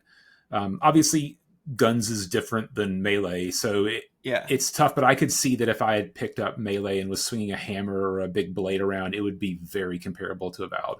Well, yeah. I mean, Avowed's combat was fantastic. It was. I mean, it's definitely the best combat. It's like Avowed's combat knocked the original Outer Worlds combat like way way off a cliff. Like I've really enjoyed the Avowed combat system, and I've heard really good things about the Outer Worlds 2's combat. That it feels tighter and much more like Avowed in terms of it feels good to play. Where having recently gone back to the original Outer Worlds to do the DLC that I'd never done, did not feel very good to play. I can say that from memory. I was like, this doesn't feel great. This feels like I'm just kind of pulling a trigger and things are sometimes falling. Like it wasn't. So it's good to hear that they've taken over that good combat from Avowed and brought it into the Outer Worlds. What about systems and like interactivity? Because one of the criticisms of Avowed that I agree with but didn't bother me so much was that it was like a still life where characters just kind of stood there and they were always in the same place and you couldn't really interact with the NPCs that much. How lively is the Outer Worlds 2 from your experience? Yeah, and that's one of my negatives with Avowed was that you would get to a farm and there'd be nothing happening in the farm. There wouldn't even be farmers at the farm. Yeah. And Outer Worlds is much more populated than that. There's overworld areas where there's not a lot going on except for monsters, but there's also towns, and outside of the towns, there's people, and there's your typical NPCs you can have conversations with, but the NPCs who just say, hey, keep your eyes on the road or whatever. Hmm. What about companions? How do you feel about the companions so far? I like it. You start the game essentially with two companions. I recently got my third companion, which gave me my my worst feeling where I had to tell one of my companions to go back to the ship and they complained about Yeah. it and I felt bad for them. But I wanted, each companion, like most games, has their own personal storyline where you get Yeah. bonuses from achieving that. And I had already gotten some of the storyline finished with one of the companions, and I said, "Hey, go take a beat over there." Um, but I haven't. Maybe I should read a little bit more, but there hasn't been an explanation as to what the companions do. Each one has a call out ability that you can do by pressing one of the buttons. Hmm. I don't know what they are, and I've only pressed it once. Um, so I probably just need to like stop playing and read a little bit more. But Yeah, I haven't had a need to. They've been pretty good AI on their own. that's good. I don't like to micromanage. If there's going to be companions, if you want me to micromanage the team, make it turn based. I was saying, yeah, If you want a CRPG. Yeah, if you don't want me to micromanage it, then give them their good AI and let them go, and I'll come and heal them if I need to. Yeah. But otherwise, let them figure things out. Just don't do stupid things. Yeah. Do you like tinkering? So in Pillars games, which is Obsidian, and also in like Dragon Age Origins, they have like tactic systems where you can like tinker and set your AI companions to do specific things at certain times with triggers. Like, do you like tinkering with that sort of tactical setup? It depends on what it is. I was a big fan of the system in Final Fantasy 12. I love the Gambit system. Um, I didn't get into Pillars much at all, so it's tough to say with that. I haven't seen Good. I haven't seen a way to customize actions. Okay. Um, I wouldn't expect I that in this game. I just was asking because you were saying that you like to have that, you like them to be smart or control them. Yeah, and they haven't bothered me yet, which may be the best praise I can give. I'm typically the kind of person who plays the character that might sneak up and stab somebody behind the back, and whenever I've gone into stealth, um, the the side characters have not triggered anybody yet. Yeah, that's So good. That's a good system. that's the worst thing ever. Whenever you're being quiet and your guy in full heavy armor alerts the entire group. Yeah, yeah, I agree with that.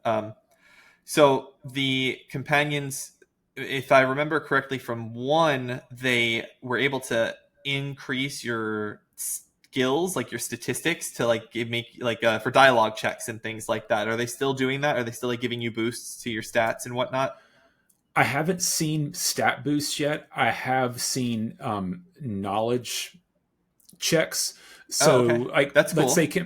Companion A, I'm talking to somebody and they'll ask a question, and maybe Companion A knows a little bit something about science.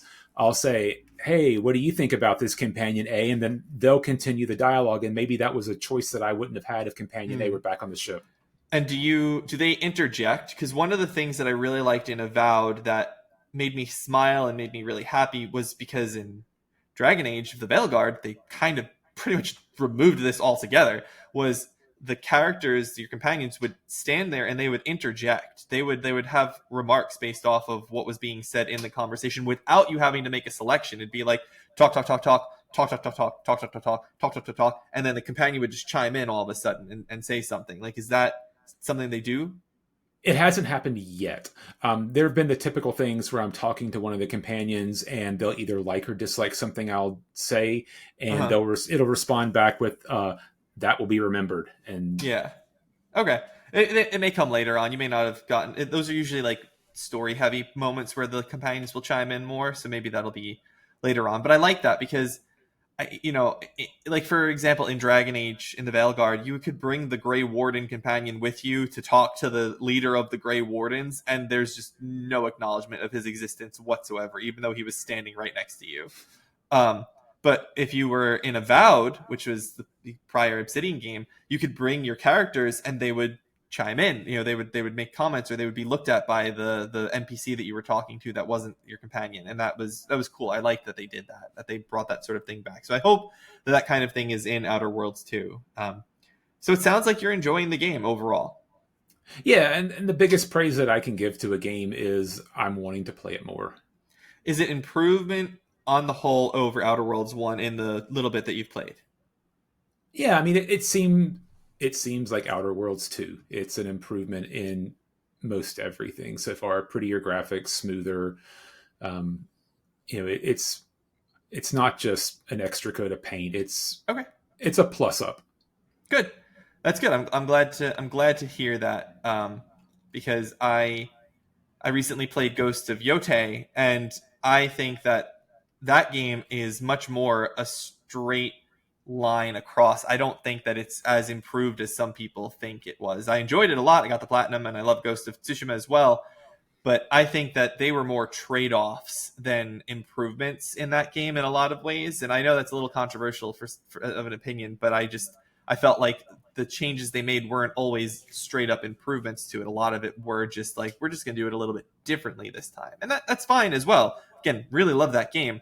But I'm happy to hear that Outer Worlds 2 seems like it actually is a step up over the first one, which I liked but did not love in the first Outer Worlds. I don't really remember why because it's been a long time since I played it, but I look forward to hopefully loving this new one. That's exciting for me, and you've got me excited to finish this Pokemon game and move into Outer Worlds 2, which is installed and ready to go.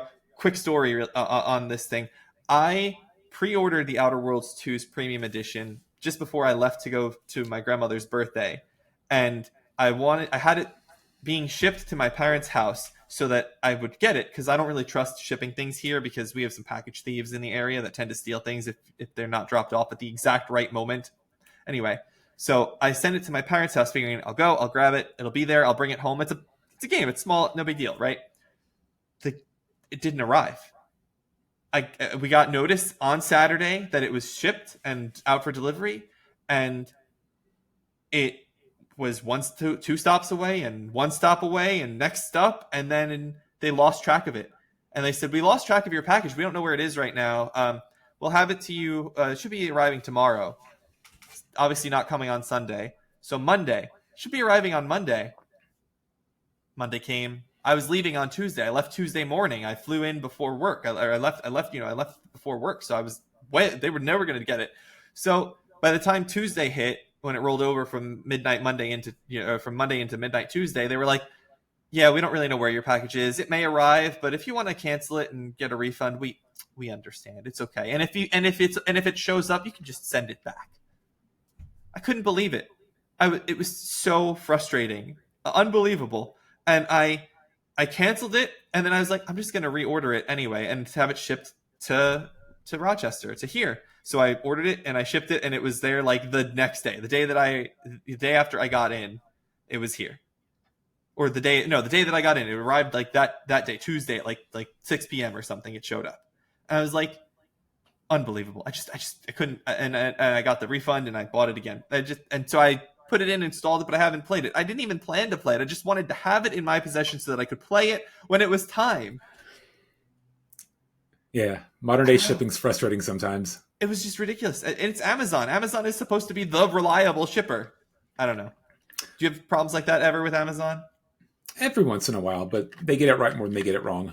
Absolutely. So, well, that's the Outer Worlds 2. Byron, thank you so much for talking about that. I know that's the newest, one of the newer games that we're playing here. So I'm excited to jump in.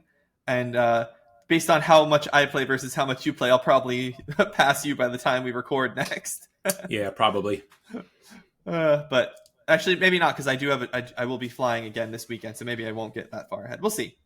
But that brings us to the close of our What We've Been Playing segment, and this is our final segment of the show, which we are really just going to call the Wild Card segment, where we just have a brief conversation, little free flow talk about whatever interesting topic that one of us wants to bring up. We don't always have to do it, but this week, Byron, I think you have a little topic you want to handle, and then we'll close out.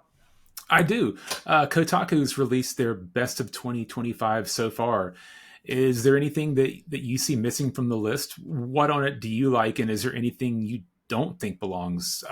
I'll go first and say, to no surprise, my game of the year has been, since it was released, Clair Obscur, and I was super happy to see Blueprints on there. Neither one was on my list of things that I was planning on playing this year, and fell in love with both of them whenever they came out. And the thing that surprised me on it was Shadow Labyrinth. I'm a big Metroidvania fan, and I think that that's probably a game that I need to put on my list. And to kind of highlight something we talked about earlier, Avowed was a surprise addition to me on the list. I liked Avowed okay, but I can't imagine there aren't 25 better games on the list. And I'm sure Hades 2 will end up on the list. It can't finish off 2025 not being one of the top games.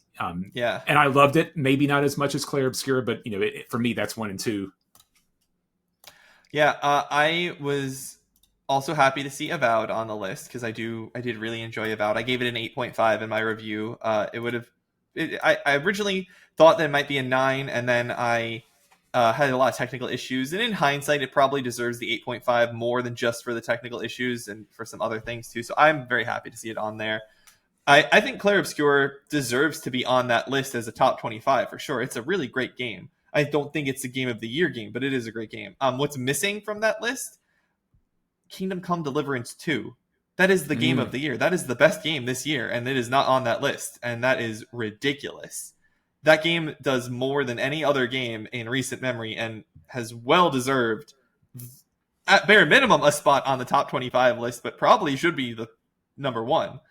That's the biggest miss from my appearance, or from my opinion.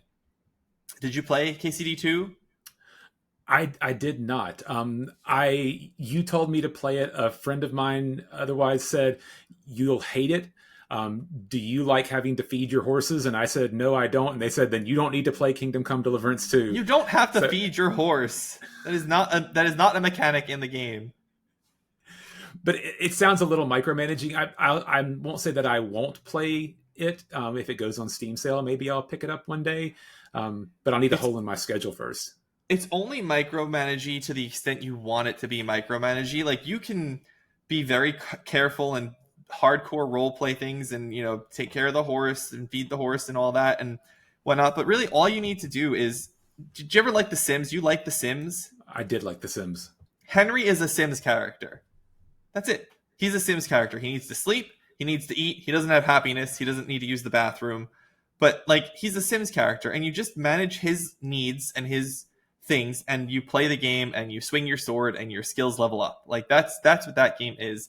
It's not micromanagey. It is gives you the option to micromanage. You can micromanage it if you want to micromanage it. That's the point. That's the difference there, is if you want to get really into that nitty gritty and only, you could make Henry a vegetarian if you want to. I think there's an achievement for Henry never killing an animal or something. You can do that sort of thing, but none of that is required.